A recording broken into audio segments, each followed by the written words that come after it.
اللهم صل وسلم وبارك على سيدنا محمد وعلى آله وصحبه أجمعين. ازيكم يا حبايب قلب، عاملين ايه؟ يا رب تكونوا بخير ان شاء الله. النهارده هنعمل طريقه عمل البرسيل جل، هنعمله كده بطريقه سهله جدا جدا جدا وبطريقه بجد مميزه جدا، وهنعملها كده بحاجات بمكونات موجوده عندكم في البيت. اول بقى ما نبدا وفي اي حاجه خالص لازم اقول لكم ما ايه، معلش هتلقى بس كلامي هتلقى اعمل كده شويه لان انا بجد عندي برد وتعبانه شويه. تعالوا نشوفوا بقى هنعمل ايه.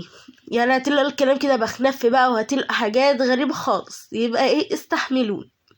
تعالوا نشوفوا بقى هنعمله ازاي. ان شاء الله النهارده هنعمل طريقه عمل البرسيل الجل، هنعمله كده بطريقه سهله وبسيطه جدا جدا جدا واحلى من اللي بيتباع بره.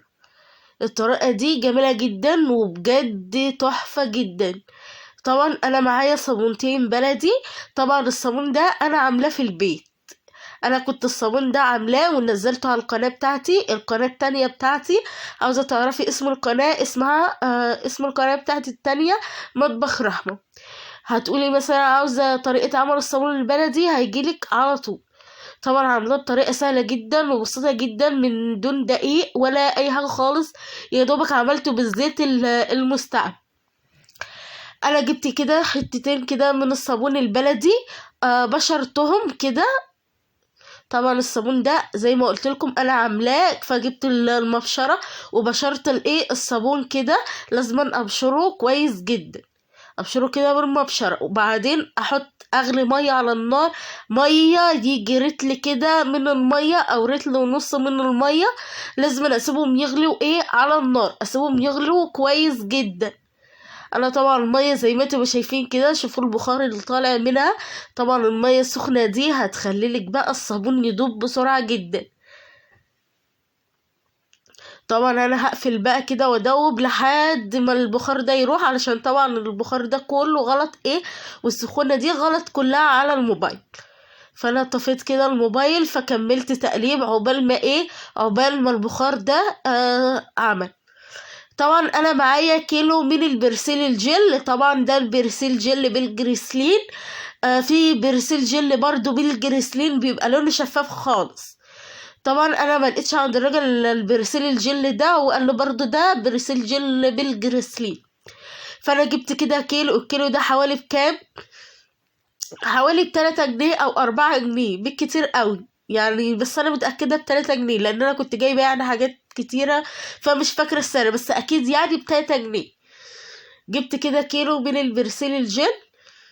هتقولي له مثلا عاوزة برسيل جل بالجريسلين، او مثلا عاوزه برسيل جل لو هتعملي بنفس اللون اللي انا هحطه على البرسيل ده. طبعا برسيل جل كده ب3 جنيه يعني كده بمكونات بسيطه خالص.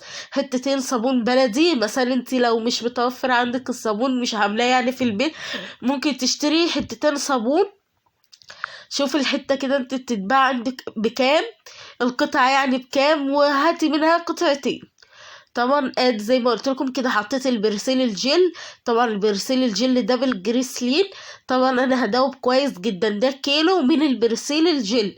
طبعا البرسيل الجل هيديكي كده ريحة وهيديكي تقل كده، وبجد هيبقى شكله تحفة جدا. يا حبايب قلبي نقلب بقى كده. طبعا انتوا زي ما انتم عارفين الحاجات دي محتاجة تقليب. طبعا انا حطيت معلقتين من السكر، حطيت نص معلقة صغيرة من الملح، حطيت معلقة الا ربع من الكربوناتو العادية خالص اللي احنا بنجيبها من عند العطار. طبعا انا حطيت معلقه الا ربع من الكربوناتو، وحطيت معلقتين من السكر، وحطيت نص معلقه من الملح. طبعا هفضل ادوب كده لحد ما المكونات بتاعتي تدوب خالص. ندوب بقى كده. لازم تقلبي، كل ما تقلبي كل ما هيتقل معاكي وكل ما هيبقى بجد معاكي تحفة. طبعا هو لسه سخن برضو، يعني انا بعمله هو سخن. طبعا شوفوا الجمال. طبعا هيتقل معاكي، ما تخافيش هتقولي لا ده خفيف، لا مش خفيف ولا اي حاجة خالص. هيتقل معاكي وهيبقى بجد تحفة جدا. اه يا حبايب قلبي، نقلب بقى كده. هو بصراحة محتاج كده ايه، شوية تقليب كده، والرغوة بتاعته هتبقى تحفة جدا. طبعا انا عندي لون، في لون باودر وفي لون السائل. انا بصراحة كان متوفر عند الراجل بتاع الصابون، يعني بتاع المنظفات ايه، لون سايل. طبعا اللون ده حسب ما انت بقى محبة اللون يبقى ايه. طبعا في كذا الوان على حسب بقى ما انت عاوزة لون ايه. بصراحة انا لقيت عند الراجل متوفر عنده اللون اللي هو الازرق ده، فانا جبت كده. فهحط كده واقلب. طبعا اللون حسب بقى ما انتي ما عاوزة اللون بتاعي غامق فاتح كده زي ما انتي محب. اه يا حبايب قلبي، نحط اللون. طبعا اعذروني بقى، هتلاقوا ايديا كلها اتعملت باللون. نقلب بقى كده حبايب قلبي لحد ما ايه ادوب كده اللون. هيديكي لون تحفة جدا وبرسيل جل وبجد روعة.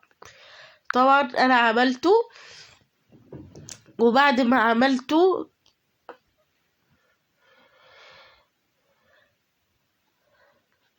اهو نقلب بقى كده حبايب قلبي. لازم نقلب كويس جدا جدا جدا علشان كله يمتزج مع بعضه. اهو زي ما انتم شايفين يا حبايب قلبي.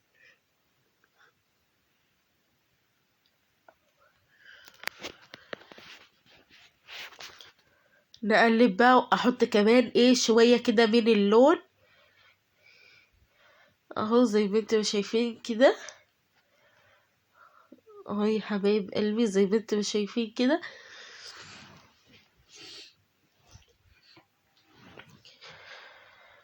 نقلب بقى كده. انا هحط بقى ايه اللون. بصراحة اللون ده يعني ايه، الكيس انا كنت جايبة كيس فاتقطع فاتدلق بينه، فرحت حطيته في كيس تاني، فتلقاني كده مغلبني وانا بنزله. شوفوا ايدي، بجد ايدي كانت لونها بجد مش الطف حاجة، بس انا اللي غسلتها على طول وراح من ايدي على طول، يعني ما تخافش بيروح على طول. نقلب بقى كده لحد ما كده يمتزج كده مع بعضه ويبقى لون تحفة جدا وبجد تقيل. شوفوا التقل بتاعه بجد تقيل جدا. وطبعا انت طبعا حسب بقى ما انت بحبة تحطي مثلا ايه لون كتير قليل. انا بصراحة مش بحب اللون الكتير في البرسيم، مش بستلطفه خالص، يعني مش الطف حاجة. يعني انا مثلا ممكن احط لون كده يديني لون وخلاص، بس انا مش بحب اللون الكتير الايه في البرسيل. ادي حبايب قلبي شكل البرسيل بجد تحفة جدا. لونه بجد روعة روعة وتقيل جدا. طبعا كل ما بيقعد كل ما بيتقل. طبعا انا هحط له مية ايه، احط له مية تاني. شوفوا تقيل ازاي وبجد تحفة حاجة كده. شوفوا شوفوا بينزل كده بصعوبة زي ما انتم شايفين كده. لو خفيف الخط اللي انا عملته ده هيجي على طول مال تقيل بجد تحفة جدا. فانا هحط ايه شوية مية كده، يجي شوية يعني يجي نص رتل كده من المية، او اقل كمان من نص لتر. طبعا انت بقى محبة تقيل خفيف دي طبعا زي ما انت محبة اعملي. نقلب بقى كده الايه البرسيل. طبعا برسيل بجد ريحته هايلة. الصابون البلدي طبعا بينضف الغسيل، فانت بقى حاطه صابون بلدي فهينضفهولك وهيخليهولك روعة. طبعا هتقولي ده خفيف، ولا مش هيبقى خفيف.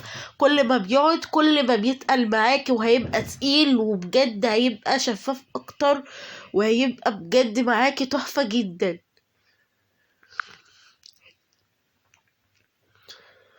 ما تنسوش بقى يا بنات تدوسوا لايك وتشتركوا في القناة. اه يا حبايب قلبي نفضل نقلب بقى كده.